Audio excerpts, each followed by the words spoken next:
Good afternoon, everybody. It's after court down here in Portland, Oregon. We had another good day down here. I'll turn you around again and let you see the other side of the street. We've got quite a few signs out and flags over there. It's a nice day out here today. It's warm. Warmer than it has been anyway. It's one of the warmest days we've had here a while. Last week was pretty much rainy and miserable, but it's nice out here today. We had, after the government rested this morning and Ammon Bundy took the stand, he pretty much testified throughout most of the afternoon. The government's cross on him lasted about 15 to 20 minutes. They asked him multiple trick questions and to Ammon, but he handled him very well. He asked him if that's what things that he would when they would ask him a question, he would say, if that's what you want me to say, that's what you can think then, but that's not the answer. So Ammon did really well for testimony, and the defense team asked him a few more questions after the government finished and clarified several things that the government had tried to trick them on. Our last person on the stand today was Chris Briles. He's the gentleman, I was getting his occupation mixed up last week. He's the former fire chief. He, I think it's 1983 or 1984, he became the fire chief there for the county of Harney County and also for the city of Burns. So he was a fire chief for Burns for over 24 years and also the county fire chief before he resigned. How you doing there, Ted? It's been busy. I seen you missed your call. I'll try to call you later tonight. So we got several horses out here. Quite a few people out here tonight to support. It's a good day. We had the courtroom was packed out inside, and we had overflow on the 13th floor. We'll try to turn it around here, see if we can see any of the horses over there.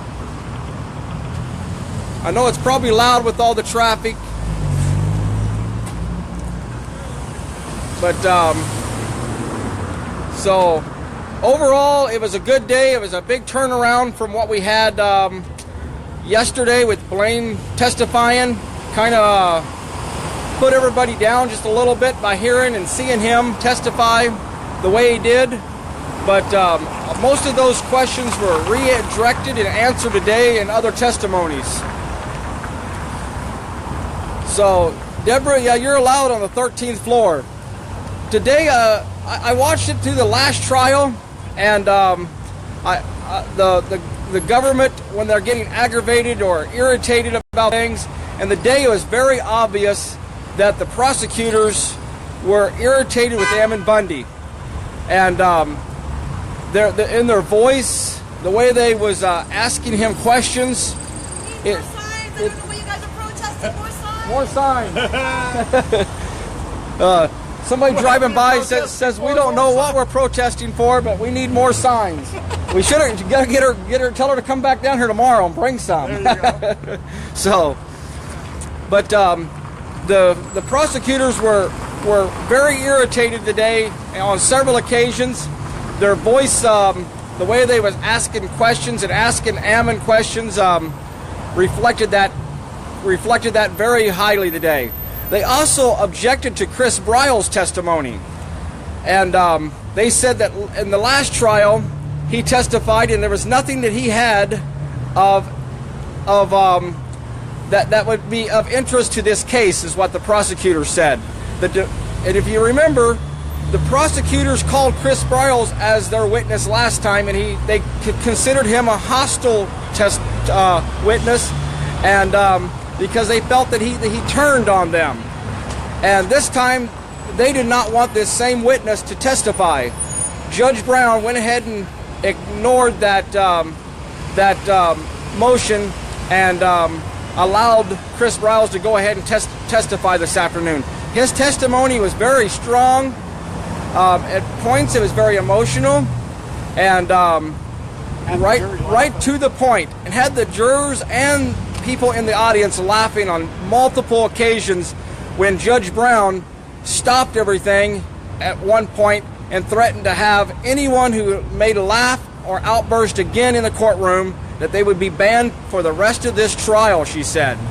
And she was obviously upset with what was going on by her attitude there. She did that in the presence of the jurors and snapped at everybody and said, if anyone laughs again or any outburst in this courtroom, you will be banned for the rest of the trial. So we're on the best part of this trial as far as I'm concerned. We are breaking down Jericho's walls just like we did last time, and it's awesome to be here and be a part of it. And I feel like this is a great time to be in. I've got Brother David here with me too. I was told him I'd let him say some things so I don't just steal the mic. Well, this morning my first time this trial, and right off the bat, a few Homeland Security guys came across the street and gave me a fresh new citation. This citation was for not appearing on November 4th and not appearing on January 7th, so they gave me a citation for not appearing, and it says if I don't appear this time, they might put out a warrant for me. I won't. but no more money at this time. Oh, there never was any money. But they just want me to be somebody I'm not. So again, as if you remember last trial, David got 3 citations total for passing out jury nullifications and constitutions out in front of the federal courthouse. This time, it was his first day here today. He was across the street over by where the horses are, and I guess they walked over to you? Yes, with a paper that was dated for the 22nd and served today on the 28th. So they expected David to be here. They've been probably watching our live streams and have a lot of my text message with exhibits on it where it says, David, when are you going to get here? And so they knew that from the 22nd till now, they knew David was planning on coming here. And they gave him another citation today and are ordering him to show up for court. I don't think we're going to go. This time it's for January, February, March, April 14th or something like that. So I don't know what they're thinking I'd possibly do it. Well, but I sent all my other citations back to Anna Brown. So this time I'll take the paper they gave me, attach it to the same kind of paper I sent Anna Brown, send it to the court clerk, put the cover sheet off hers, and tell them this has already been adjudicated. Well, if that's April 14th, that's Mumford's trial, too. So it's about the same time. Oh, is it? So maybe we'll be back down here for something then to support Mumford. So yeah. Hopefully I get a chance to get around to putting together some papers for them. Well, that's about all. I know that it was day 10 over in Nevada today. I haven't got a chance to watch any live streams or updates over there. I encourage you to look at different ones. I know that David Fleeman and Skipper and Doug Knowles and a whole bunch of them are trying to give some updates. I'm going to go to their pages here later tonight and try to find out what happened over there. But we need all the support we can get down here to help us march around these walls, be in the courtroom, and I know they do over in Nevada also. So if you're in any of these 2 places, please show up and show your support. It'd be much appreciated. And till tomorrow about noon, I'll let you go for tonight, and God bless.